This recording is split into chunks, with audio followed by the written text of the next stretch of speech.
Pete the Cat and the Bedtime Blues by Kimberly and James Dean.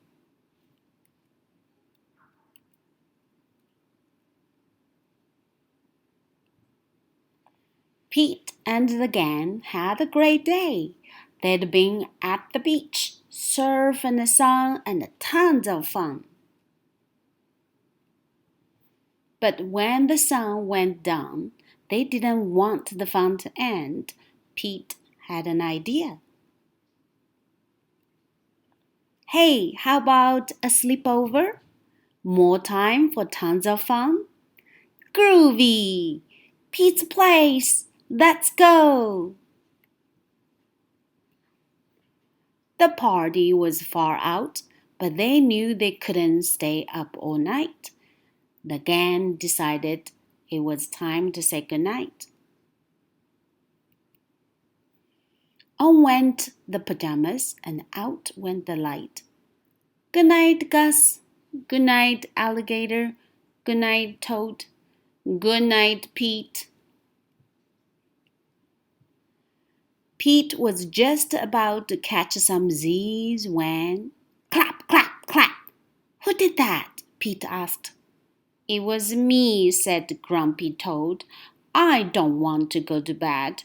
I want to clap instead. Pete covered his head. This cool cat needs to go to bed. Good night, Gus. Good night, alligator. Good night, Toad. Good night, Pete. Time to sleep. Pete tried again to catch some Z's when... Rat-a-tat-a-tat! Who did that? Pete asked.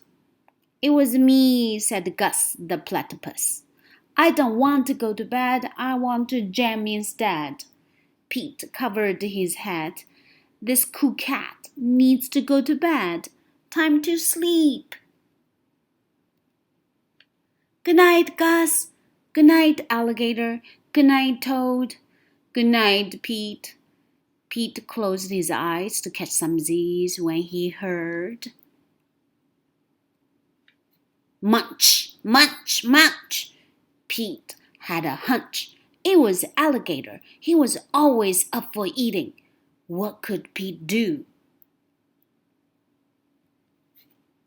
All the clapping, rat-a-tat-a-tatting, and munching was giving him the bedtime blues. Pete had a groovy idea. He got out his favorite bedtime story and started to read, first to himself and then to the gang. Pete noticed it was finally quiet. No more clapping, no more rat-tat-tatting, and no more munching.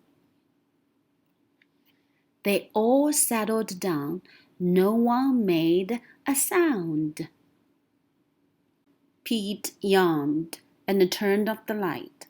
Good night, sleep tight. Time to catch some Z's. Tomorrow is another day for surfing, sun, and tons of fun.